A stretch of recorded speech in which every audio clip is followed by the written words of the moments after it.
सुख संपत्ति पावे। ओम जय अम्बे गौरी, ओम जय अम्बे गौरी, मैया जय श्यामा गौरी। तुमको निस दिन ध्यावत, मैया जी को सदा मनावत, हरि ब्रह्मा शिव री।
मेदिनि विश्वविनोदिनि नन्दिनुते गिरिवरविन्ध्य शिरोधिनि वासिनि विष्णुविलासिनि जिष्णुनुते भगवति हेसिति कण्ठकुटुम्बिनि भूरि कुटुम्बि विभूतिकृते जय जय हे महिषासुरमर्दिनि रम्यकपर्दिनि शैलसुते सुरवर वर्षिणि दुर्धर धर्षिणि दुर्मुख मर्षिणि हर्षरते त्रिभुवन पोषिणि शंकर तोषिणि कल्मष मोषिणि घोषरते धनुजनि रोषिणि दुर्मद शोषिणि दुर्मनि रोषिणि सिन्धुसुते जय जय हे महिषासुरमर्दिनि रम्यकपर्दिनि शैलसुते ऐ जगदम्ब कदम्ब वनप्रियवासिनि तोषिणि हासरते शिखरि शिरोमणि तुङ्ग हिमालय शृङ्गनिजालय मध्यगते मधु मधुरे मधुकैटभ गञ्जिनि महसि विदारिणि रासरते जय जय हे महिषासुरमर्दिनि रम्यकपर्दिनि शैलसुते ऐ निजहुङ्कृत मात्र निराकृत धूम्र विलोचन धूम्रसते समर विशोषित रोडित शोणित बीज समुद्धव बीजलते शिव शिव शुम्भ निशुम्भ महाहवतर्पित भूत पिशाचरते जय जय हे महिषासुरमर्दिनि रम्यकपर्दिनि शैलसुते ऐ शतखण्ड विखण्डित रुण्ड वितुण्डित शुण्ड गजाधिपते निज भुज दण्ड निपातित चण्ड विपाटित मुण्ड भटाधिपते रिपु गज गण्ड विदारण चण्ड पराक्रम सौण्ड मृगाधिपते जय जय हे महिषासुरमर्दिनि रम्यकपर्दिनि शैलसुते धनुरनुसंग रक्षण संग परिस्फुरदंग नटकटके कनक पिसंग पुस्तक निसंग रसद श्रृंग हटा बटुके हर चतुरंग बल छितिरंग घट बहुरंग रट बटुके जय जय हे महिषासुरमर्दिनि रम्यकपर्दिनि शैलसुते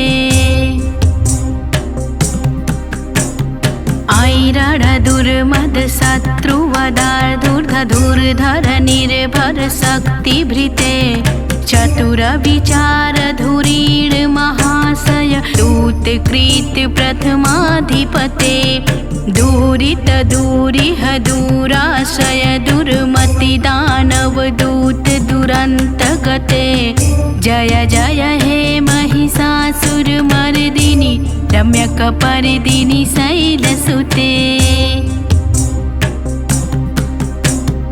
ऐ शरणागत वैरि वधूजन वीर वराभयदायि करे त्रिभुवन मस्तक शूल विरोधि शिरोधि कृतामल शूल करे धूमि धूमितामर धुन्धु विनाद महुमुर्कृत कृत दिनंगि करे जय जय हे महिषासुरमर्दिनि रम्यकपर्दिनि शैलसुते सुरललना ततते तथे तथाभिनियोत्तर नित्यरते कृतकुकुथा कुकुथोदिदडादिक ताल कुतूहल गान रते धुधुकुट धुधुवा धिन्धिमति ध्वनि धीर मृदिंग निदादरते जय जय हे महिषासुरमर्दिनि रम्यकपर्दिनि शैलसुते जय जय जाप्य जय जय शब्द परस्तुति तत्पर विश्वनुते झड़ झड़ झिंझिम झिंकृत नुपुरसि सिज्जित मोहित भूतपते नटित नटार्ध नटि नटनायक नाटन नाटित नाट्यर्थे जय जय हे महिषासुरमर्दिनि रम्यकपर्दिनि शैलसुते अये सुमना सुमनः सुमनः सुमनः सुमनोरमकान्तियुते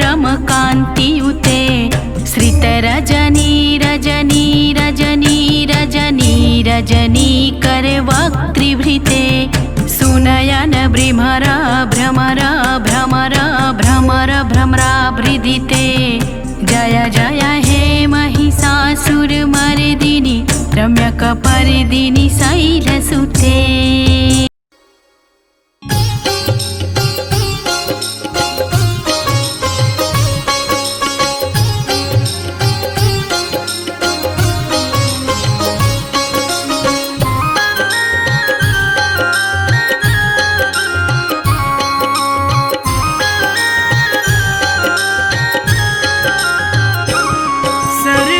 सर्वेश्वरी जगदीश्वरी सर्वे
सभी भक्तों को जय माता दी। आइए आज आप सभी को माता वैष्णो की अमर कथा को बताती हूँ और श्रवण कराती हूँ। जय माता दी। माँ वैष्णो जी की अमर कहानी का इतिहास सुनाती हूँ। कैसे हुआ वध भैरवनाथ का पावन गाथा गाती हूँ। कैसे हुआ वध भैरवनाथ का पावन गाथा गाती हूँ। जय माता दी। गुरु गोरखनाथ का शिष्य भैरवनाथ बहुत बड़ा शक्तिशाली व बलशाली अघोरी था। तामसी भोजन करता था और सिवा अपने गुरु के भैरवनाथ किसी से नहीं डरता था। तपोधारी था भैरवनाथ, बहुत बड़ी तपस्या करता था। बिना तंत्र साधना के भैरवनाथ का एक दिन भी नहीं बीतता था। पर इसी के साथ साथ वह बहुत बड़ा घमंडी था। उसका ये मानना था कि वो तीनों लोक का स्वामी है, आंधी है, तूफान है। और ऐसे घमंडी भैरवनाथ का किस प्रकार माँ ने वध किया, आइए आप सभी को पूरी कथा बताती हूँ। श्रीधर नाम के एक ब्राह्मण थे और माँ वैष्णो के बहुत बड़े पुजारी थे। बहुत ही दीनहीन हालत थी उनकी, लगता था जैसे बहुत बड़े भिखारी हैं। सुबह शाम दिन रात माँ की भक्ति में लीन रहते थे। एक दिन श्रीधर कहीं जा रहे थे, अचानक से उनके साथ एक बहुत बड़ी घटना घटी। आइए उस घटना के बारे में आप सभी को आगे की कथा में श्रवण कराती हूँ। जय माता दी।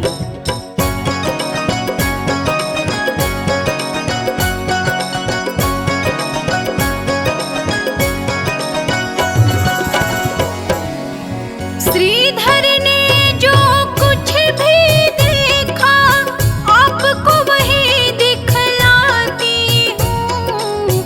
माँ वैष्णो जी की अमर कहानी का इतिहास सुनाती हूँ।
माता दी। इतना कहकर माता अंतर ध्यान हो जाती हैं और श्रीधर बेचारा बहुत ही चिंता में पड़ जाता है।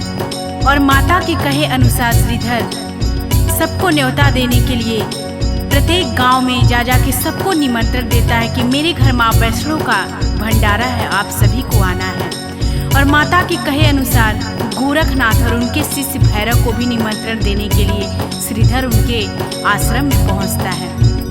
आश्रम में श्रीधर के पहुंचते ही जैसे ही श्रीधर गोरखनाथ और उनके शिष्य भैरवनाथ को अपने यहाँ भंडारे के लिए आने के लिए बोलता है, बहुत ही ठहाके के साथ भैरवनाथ हंसता है और उपहास करके बोलता है कि तुम एक निर्धन हीन दीन ब्राह्मण, तुम क्या मुझे भंडारा करवाओगे?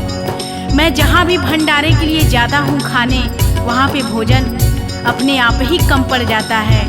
अरे जब इंद्र ने मुझे भंडारे में मेरा पेट नहीं भर पाया तो तुम क्या मेरा पेट भर पाओगे? भैरवनाथ की बात सुन करके श्रीधर चुपचाप वहाँ से चले आते हैं और आखिरकार भंडारे का दिन भी सामने आ जाता है।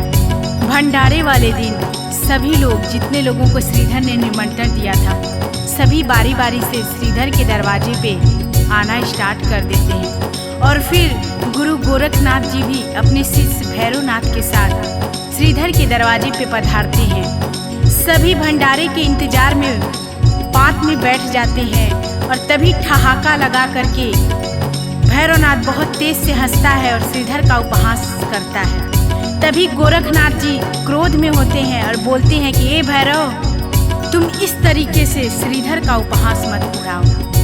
अपनी इस तरीके की बेइज्जती देखकर हाथ जोड़कर श्रीधर माता की मूर्ति के आगे बैठ जाते हैं। हे माँ, जगत जननी, कल्याण करने वाली माँ, आप ही मेरी नैया को पार लगाओ माँ। इतना सुनते ही माता किस प्रकार अपनी चमत्कार दिखाती हैं, आइए आगे की कथा में आप सभी को सुनाते हैं।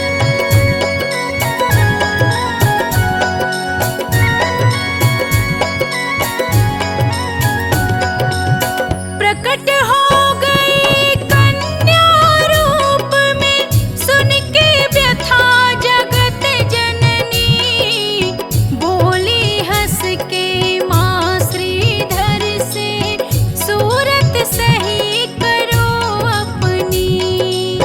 कहा मैंने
सभी भक्त, सभी अतिथि अचंभित रह जाते हैं, क्योंकि पल में ही सबके सामने पत्तल लग जाता है। पत्तलों में 56 प्रकार के पकवान सज जाते हैं। सभी पेट भर करके हंसी खुशी आनंदित होकर सभी पकवानों का आनंद उठाते हैं। लेकिन भैरवनाथ शंका में डूब जाता है कि आखिर कौन है ये इतनी तेज वाली अद्भुत सी कन्या जो कि इस गरीब निर्धन ब्राह्मण के घर में आकर के इतना बड़ा भंडारा करवा रही है। तभी गरज करके भैरवनाथ बोलता है कि ए कन्या, मैं मांस और मदिरा का भोजन करता हूँ। अगर हमको ये खाना नहीं मिला, हमको ये भोजन नहीं मिला, तो मैं इस भंडारे से रुष्ट होकर के चला जाऊंगा और तुझे श्राप दे दूंगा। इतना सुनते ही क्रोध में आकर माता बोलती है कि भैरव, ये वैष्णव का भंडारा है और ये एक ब्राह्मण के घर का भंडारा है। ये तुम्हारा आश्रम नहीं है जहाँ पे तामसी भोजन चलता है। तो तुमको अगर खाना है तो खाओ, नहीं तो इसी तरह से वापस लौट जाओ। इतना कहकर ही माता अंतर ध्यान हो जाती हैं। आइए आगे की कथा में आपको श्रवण कराते हैं।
कथा में आप सभी को पवन पुत्र वीर हनुमान जी की छटा का अद्भुत दर्शन करवाते हैं और किस प्रकार से पवन पुत्र वीर हनुमान जी का माता वैष्णो देवी की कहानी में अद्भुत दर्शन है, आप सभी को दिखलाती हूँ और बताती हूँ। पर्वत की एक शिला पे वीर लांगुर हनुमान जी बैठे रहते हैं और माता के और भैरवनाथ के जो खेल चल रहा है उसको बहुत ही भली भांति जानते हैं और माता को पहचान जाते हैं वीर लांगुर हनुमान जी की माँ वैष्णो है। और जो ही माता उनके पास पहुँचती है, वीर हनुमान जी के पास में नतमस्तक होकर के माता को प्रणाम करते हैं और बोलते हैं, हे जगत जननी जगदम्बा माँ, जो भी आज्ञा हो इस बालक के लिए सो आप कहिए। और देखिए आगे माता क्या बोलती हैं हनुमान जी से। बोलती हैं, हे पवन पुत्र हनुमान सुनो, पीछे पीछे हमारे दुष्ट भैरवनाथ आ रहा है और मैं गुफा के अंदर प्रवेश करने जा रही हूँ, और जब तक मैं गुफा के बाहर ना आ जाऊँ तब तक तुम इस गुफा के द्वार की रखवाली करते रहना। इतना कह कर के माता गुफा के अंदर चली जाती है और पीछे पीछे पवन वेग से भैरवनाथ भी वहीं पे आ जाता है और गुफा के आगे पवन पुत्र का पहरा लगा रहता है। जैसे ही पवन पुत्र को भैरवनाथ देखता है बहुत ही क्रोध से बोलता है, ए बंदर हट तू, यहाँ से मुझे अंदर जाना है। हनुमान जी भैरव से बोले, कौन है तू दुष्ट, क्यों यहाँ आया है? लगता है तेरा काल खींच करके यहाँ लाया है। तुझे पता नहीं है कि तू यहाँ पे किस लिए आया है? तेरा आज अंत होगा। इतना सुनते ही क्रोध में भैरवनाथ बोलता है कि तू बंदर होकर के मुझे मारेगा। और आइए, बड़ा ही सुंदर वर्णन है माता की अद्भुत शक्तियों का और किस प्रकार से माँ ने भैरवनाथ का वध किया। आगे की कथा में आप सभी को श्रवण कराती हूँ।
बातें सुनते ही माता अत्यंत क्रोधित हो जाती हैं और बोलती हैं, ए नीच अधर्मी सुन ले अघोरी, तेरी मौत आज सुनिश्चित है मेरे हाथों से। चला ले तू अपनी जितनी दिव्य शक्तियां हैं तेरे अंदर।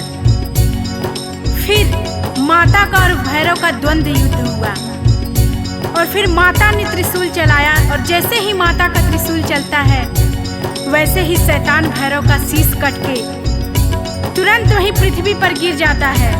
सर्वहीन धर जैसे ही पृथ्वी पर पड़ता है बोल रहा है, माँ क्षमा करो, दया करो माँ, हे जगत जननी माँ, मैंने आपको पहचानने में बहुत बड़ी भूल कर दी। मैं अहंकार में था, मैं आपको नहीं पहचान पाया माँ कि माँ आप वैष्णो माँ हैं। आप मुझे दंड दो माँ, उद्धार करो माँ, क्षमा करो माँ। और आइए आगे क्या होता है आप सभी को कथा में श्रवण करा दें।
गोरखनाथ की प्रार्थना करते ही माता करुणामयी को भैरवनाथ पे दया आ जाती है और माता भैरवनाथ से बोलती है, ए भैरव, तुझे मैं आज से ये वरदान देती हूँ जिससे तुझे युगों युगों तक पहचान मिलेगी। तुझे आज एक ऐसा वर देती हूँ जिससे कि मेरे बाद तेरी पूजा होगी और तेरा नाम अमर होगा।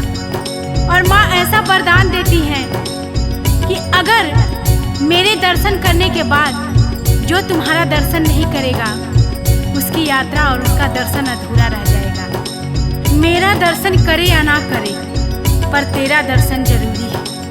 भैरव बोला, धन्य हुआ माँ, अब मैं सूर्य लोक को जाता।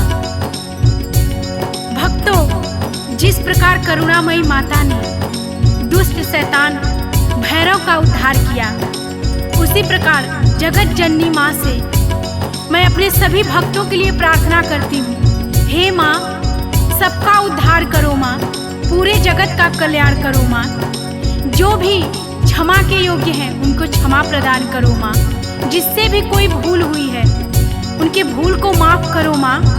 आप जग कल्याणी हो माँ, आप पाप नाशिनी हो माँ, आप जगत तारिणी हो माँ। हाथ रखो माँ हमारे सिर पे, कल्याण करो माँ। मैं अंकिता आपके चरणों में शीश झुकाती हूँ माँ, कल्याण करो माँ। जो भी इस कथा में मेरे से त्रुटि हुई होगी, आप सभी भक्तों से और माता रानी से क्षमा प्रार्थी हूँ।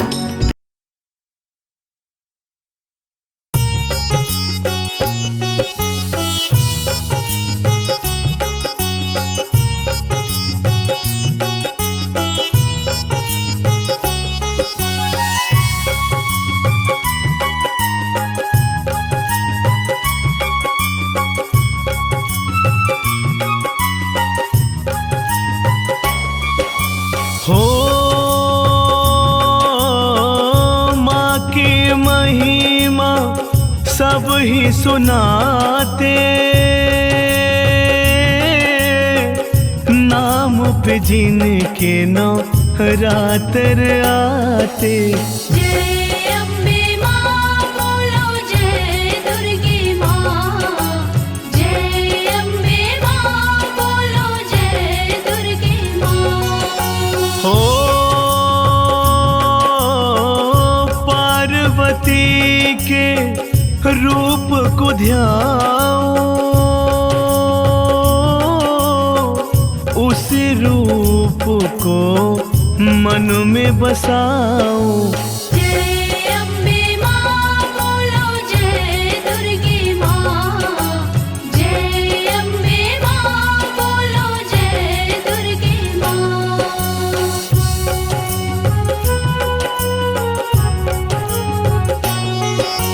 हो शैलपुत्री माँ प्रथम कहाई, बाल रूप में बैल पे आई। जय अम्बे माँ बोलो, जय दुर्गे माँ। जय अम्बे माँ बोलो, जय दुर्गे माँ। हो ब्रह्मचारिणी दूसरी माता, हाथ कमंडल जल का सुहाता। जय अम्बे माँ बोलो, जय दुर्गे माँ। जय अम्बे माँ बोलो, जय दुर्गे माँ।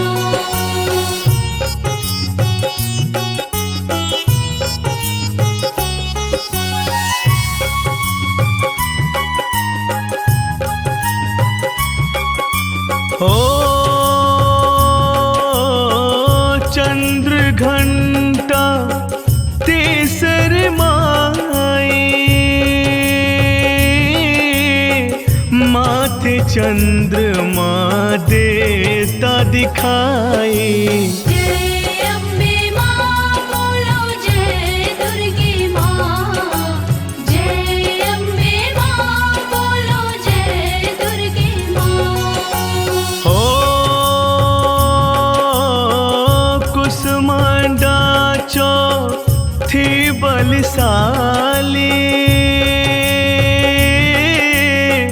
फल उपजा कर देने वाली। जय अम्बे माँ बोलो, जय दुर्गे माँ। जय अम्बे माँ बोलो, जय दुर्गे माँ।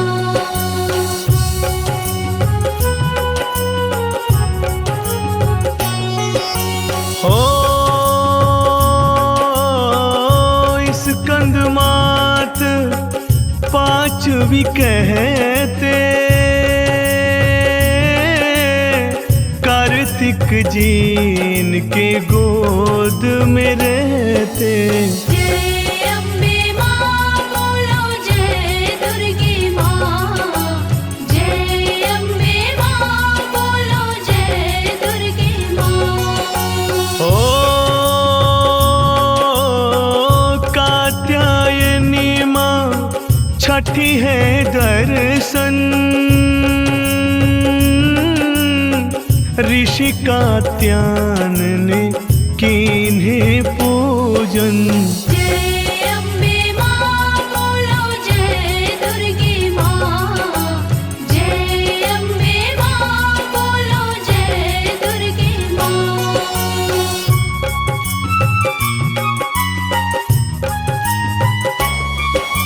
ओ काल रात्रि माँ सात विद्याते, रूप देख पापी घबराते।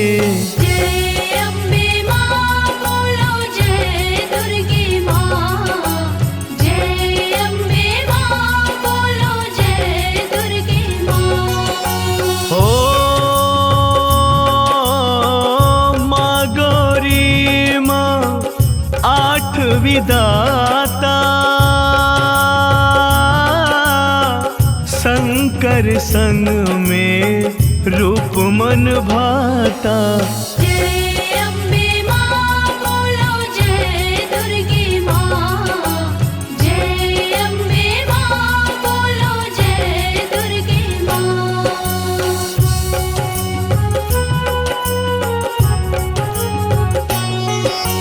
हो सिद्धिदात्री नवमी हो माँ, रिद्धि सिद्धि भक्ति अब दो माँ। जय अम्बे माँ बोलो जय दुर्गे माँ। जय अम्बे माँ बोलो जय दुर्गे माँ। हो नवरूप जो मन में बसाए, उसको कष्ट कभी न आए। जय अम्बे माँ बोलो जय दुर्गे माँ। जय अम्बे माँ बोलो जय दुर्गे माँ।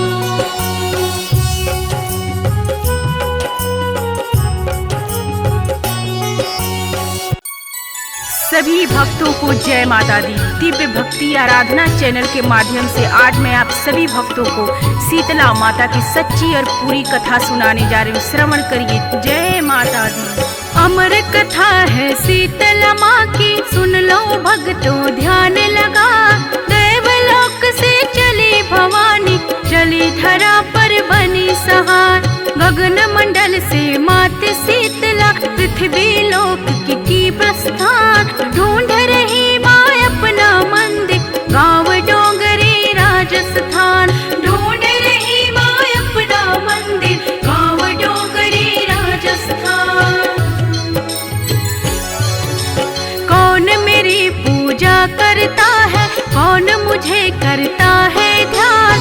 कहीं नहीं मेरा मंदिर, चौरा देख रही घर बार। घूम रही थी माँ गलियों में, देख रही हर घर दरबार। सहसा छत से उबला पानी, चावल का फेंकी एक नार। सहसा छत से उबला पानी, चावल का फेंकी एक नार। पड़े फफोले माँ के तन पर, धो धो जले बदन अंगार। मदद करो कोई मदद करो माँ, चीख चीख कर करे पुकार। मदद करो कोई मदद करो माँ, चीख चीख कर करे पुकार। लेकिन गाँव का कोई सज्जन नहीं किया माँ का उपचार। घर के बाहर एक कुम्हार बैठी थी दुख में मन मार। देख दशा शीतला माँ की, वही कुम्हार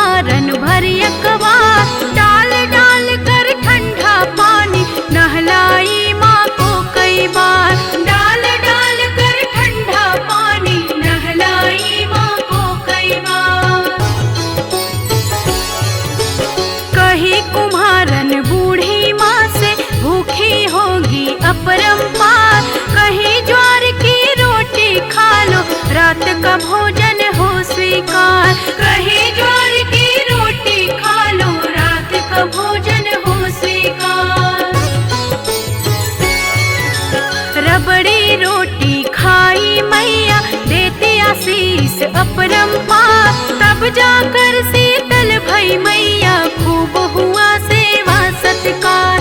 तब जाकर शीतल भई मैया, खूब हुआ सेवा सत्कार।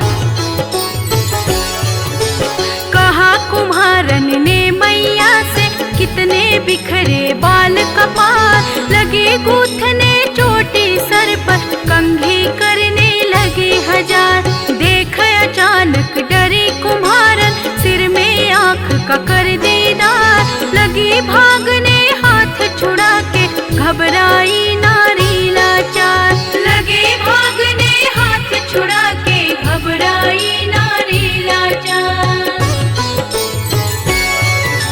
रुक जा बेटी, ठहरो बेटी, करे शीतला करुण पुकार। ना मैं भूत प्रेत पैसाचन, डरो नहीं आओ निज द्वार। ना मैं भूत प्रेत पैसाचन, डरो नहीं आओ निज द्वार। मैं हूँ माता देवी शीतला, धरती पर आई यही साथ। कौन मेरी पूजा करता है, मंदिर चौरा का रखवार। कौन मेरी पूजा करता है, मंदिर चौरा का रखवार। इतना कहकर मात शीतला, चार भुजा में ले अवतार। स्वर्ण मुकुट तन हीरे मोती, असली रूप प्रचंड प्रहार। स्वर्ण मुकुट तन हीरे मोती, असली रूप प्रचंड प्रहार। माँ के दर्शन कर कुम्हारन, ओटन लगी लीलार कपार। हूँ गरीब तुझे कहाँ बिठाऊं, नैना बहे अश्रु के धार। हूँ गरीब तुझे कहाँ बिठाऊं, नैना बहे अश्रु के धार। ना चौकी ना साधन घर में, ना कोई आसन है मेरी माँ। हाथ जोड़ कर खड़ी कुम्हारन, क्षमा करो हे माँ एक बार। हाथ जोड़ कर खड़ी कुम्हारन, क्षमा करो हे माँ एक बार। कुम्हारन का गधा द्वार पर खड़ा देखता रहा श्रृंगार। बैठ गई माँ गधे के ऊपर, यही मेरा आसन आधार। बैठ गई माँ गधे के ऊपर, यही मेरा आसन आधार। एक हाथ में झाड़ू, दूजे डलिया लेकर करे विचार। झाड़ू झाड़ भर फेंक के डलिया, करे गरीबी का निस्तार। झाड़ू झाड़ भर फेंक के डलिया, करे गरीबी का निस्तार। तेरी भक्ति से प्रसन्न हूँ, मांगो वर कोई तुम खार। हाथ जोड़ कर कही कुमारन, डुमरी गाँव में करो निवास। हाथ जोड़ कर कही कुमारन, डुमरी गाँव में करो निवास।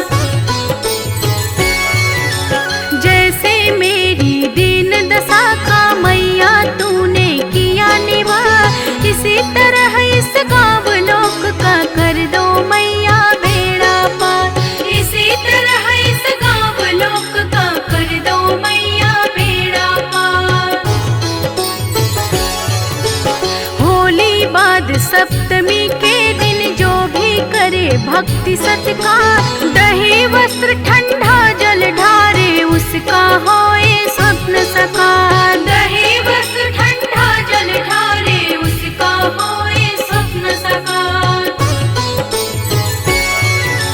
नारी सुहागन सदा रहे, वह गोद भरे अन्न धन भंडार। पुरुष चढ़ावे फूल नारियल, सुखी रहे उसका परिवार। पुरुष चढ़ावे फूल नारियल, सुखी रहे उसका परिवार। बेटी तेरा वर हो पूरा, देती पूजा का अधिकार। गाँव सेल की डोंगरी में, मैया का मंदिर सुख द्वार। गाँव सेल की डोंगरी में, मैया का मंदिर सुख द्वार।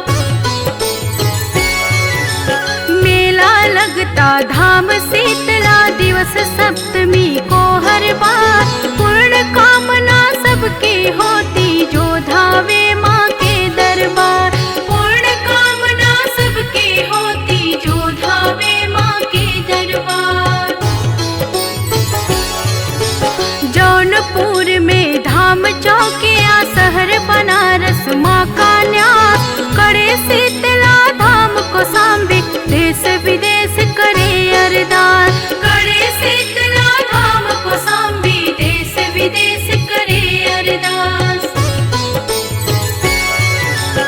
अदलपुरा में धाम शीतला बुढ़िया माई हथियारा।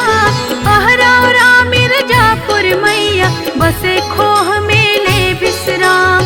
अहरौरा मिर्जापुर मैया बसे खोह मेले विश्राम। ढोलक ताल मजीरा बाज निस दिन मैया के दरबार। जो नित दिन भजन सुनावे भर देती अन धन घर द्वार। जो नित दिन ये भजन सुनावे भर देती अन धन घर द्वार। अमर कथा है शीतला माँ की सुन लो भक्तों ध्यान लगा। दैवलोक से चली भवानी चली धरा पर भई सहार। दैवलोक से चली भवानी चली धरा पर भई सहार। दैवलोक से चली भवानी चली धरा पर भई सहार। दैवलोक से चली भवानी चली धरा पर भई सहार।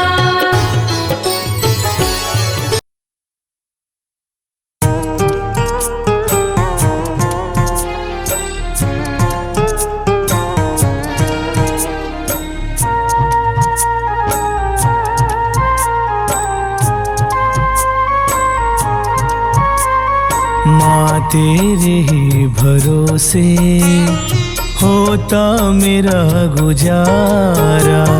माँ तेरे ही भरोसे होता मेरा गुजारा।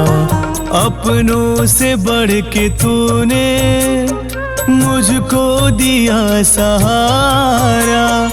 अपनों से बढ़ के तूने मुझको दिया सहारा। माँ तेरे ही भरोसे होता मेरा गुजारा। माँ तेरे ही भरोसे होता मेरा गुजारा।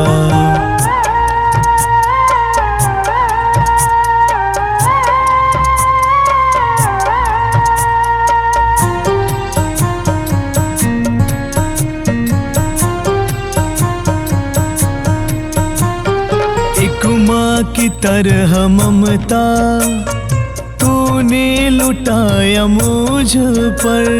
भूला नहीं हूँ मैया जीवन का हर एक पल।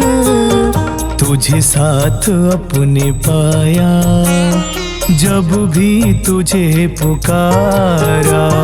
माँ तेरे ही भरोसे होता मेरा गुजारा।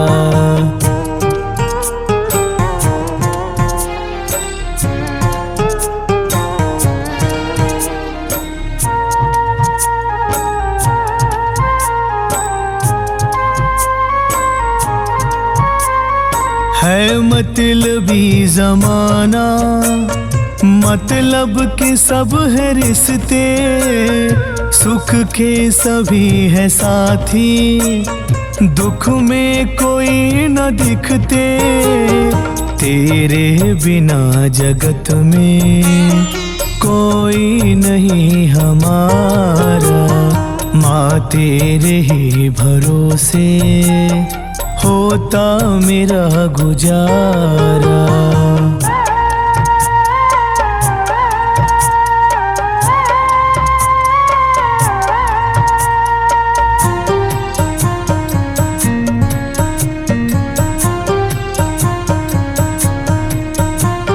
तुम साथ हो जो मेरे किस चीज की कमी है।